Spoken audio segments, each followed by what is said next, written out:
सक्षम कृषी चॅनलवर आपलं स्वागत करतो. उत्तम भाऊ एक हाडाचे शेतकरी आहेत. नेहमी नाविन्यपूर्ण प्रयोगात गुंतलेले असतात. सध्या ते तुती आणि रेशीम कोश निर्मिती या संदर्भात जाणीवपूर्वक शेतकऱ्यांच्या हितासाठी एक प्रात्यक्षिक म्हणून आणि स्वतःचं एक उत्पादन म्हणून आणि स्वतःची एक आर्थिक स्थिती मजबूत करण्यासाठी एक नाविन्यपूर्ण उपक्रम सध्या मेळघाटात राबवत आहे. त्या उपक्रमाबद्दल अधिक माहिती आपण द्यावी ही मी आपणास विनंती करतो. नमस्कार. नमस्कार. उत्तम शेळके.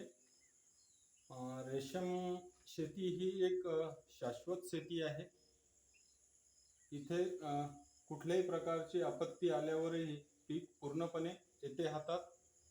हे पीक 1 एकरात पेरल्यावर प्रति 2 महिन्याने हे पीक येऊ शकते. जर 2 एकर किंवा 2.5 एकरात पेरलं तर दर महिन्याला आपल्याला हे पीक घेता येते.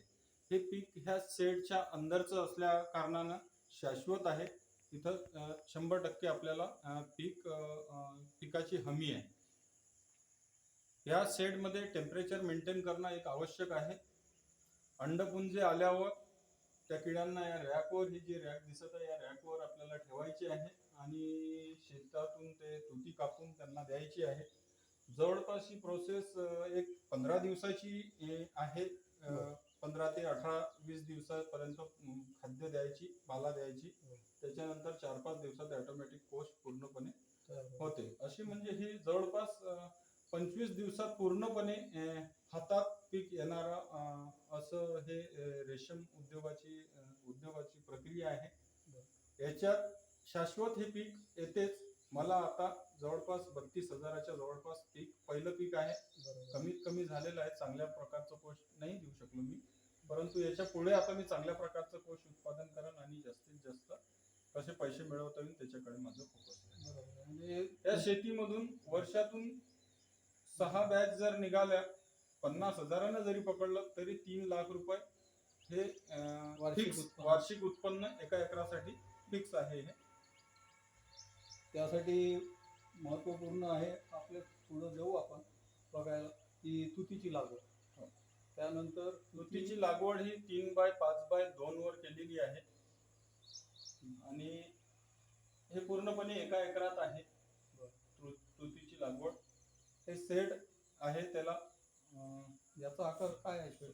शेड जवळपास 50x22 शेड आहे. त्यामध्ये ह्या रॅका आहे.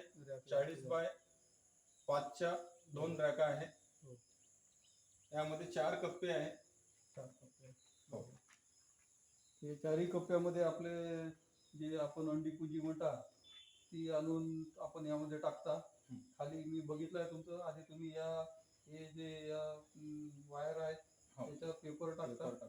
पेपर टाकल्यानंतर त्याच्यावर ते अंडपुंजीचे आलेले रेशीमची किडे ठेवतो आपण. त्यानंतर आपण तुतीचा पाला त्यांना खाद्य म्हणून देतो, खाऊ घालतो. म्हणजे 6 टाइम सुरुवातीला 6 टाइम दिलं 3 दिवस. 6व्या टाइम कमी द्यावं लागते त्याला. मग तो 24 तास काही खात नाही.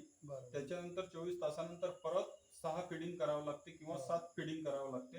7 फीडिंग म्हणजे 3.5 दिवस परत करावं लागते फीडिंग.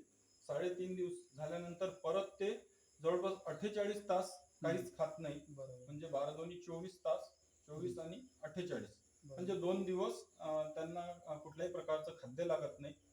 आणि त्यांना 1-2 औषधीचा फवारा करावा लागते. चुना आहे, जसं विक्टेर आपलं विजेता आहे, हे पावडरचं त्याच्यावर फवारणी करून ते मोल्ड उठवताना आणि मोल्ड बसताना त्या दोन्ही वेगवेगळ्या चुन्याचा आणि ते विजेता पावडरचा उपयोग करावा लागते. आणि त्याच्यानंतर जसं 4था मोल्ड पास झाला, 2 मोल्ड पास झाल्यावर आपल्याजवळ येते. 2 मोल्ड आपल्याला इथं पास करून घ्यावं लागते. तेवढंच महत्वाचं आहे, बाकी काहीच नाही याच्यात विशेष असं. आणि त्याच्यानंतर ते 7 दिवस 14 फीडिंग हे कन्फर्म फिक्स आहे, त्यात द्यावंच लागते. परंतु हिवाळा असला तर 1-2-3 फीडिंग वाढवू शकते. म्हणजे एखादा दिवस जास्त वाढू शकते. त्याच्यात 1 दिवस वाढला म्हणजे 2 फीडिंग वाढून जाते. म्हणजे थंडीच्या दिवसात थोडस 1-2 फीडिंग जास्त लागते. पण आता वातावरण चांगलं होतं तर बरोबर 14व्या फीडिंगले माझा कोश तयार झाला. तर हे तयार झालेले कोश आपण कुठं विकलेत? हे तयार झाले त्याच्यानंतर या चंद्रिका टाकल्या त्याच्यावर. 14 फिडिंग झाल्यावर या चंद्रिका ज्या आहेत ह्या आपण त्या कोशवर आपल्या किड्यावर टाकले, बरं. पाल्यावर, आणि याच्यात कोश झाले. हे एक एक चंद्रिका खाली उतरून घेतली आणि याच्यातून तो कोश वेचला.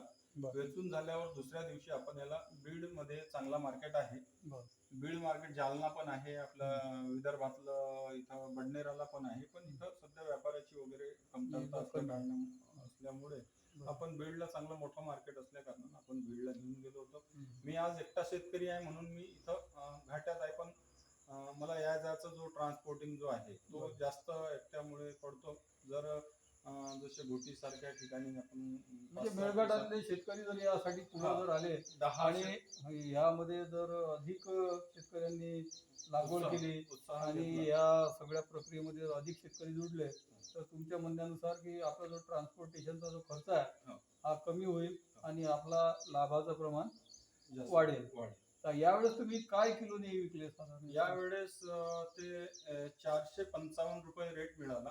बरं. परंतु अधिकचा रेट होता 720 रुपये. 720. हा, आणि खालचा रेट होता 260 रुपये.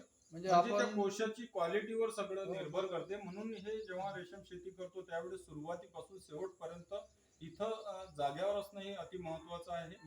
आता माझ्यामुळे काही चुकी झाल्या त्या माझ्या लक्षात आल्या हो. की माझी फिडिंग व्यवस्थितपणे नव्हती. हो. जेवढं द्यायला पाहिजे होतं तेवढं खाद्य देऊ शकलो नाही मी, किंवा मला असं वाटायचं की मी ते एक वेळा ते पाला झाकून दिला म्हणजे झालं. बरोबर. असं ज्या काही चुका झालेल्या आहे माझ्या त्या मी पुढच्या वेळेने दुरुस्त करेन. बरोबर. ऑक्टोबर मध्ये मी जवळपास दुसरी बॅच आता तुम्ही घ्याल ऑक्टोबर मध्ये. ऑक्टोबर म्हणजे आपण करत चुका करत शिकत हो. आपल्या प्रक्रियेमध्ये अधिक जे आपल्याला चांगले गुणवत्ता पूर्ण कोश मिळावेत यासाठी आपण प्रयत्न करत आहात. अतिशय चांगला उपक्रम आपण हाती घेतला.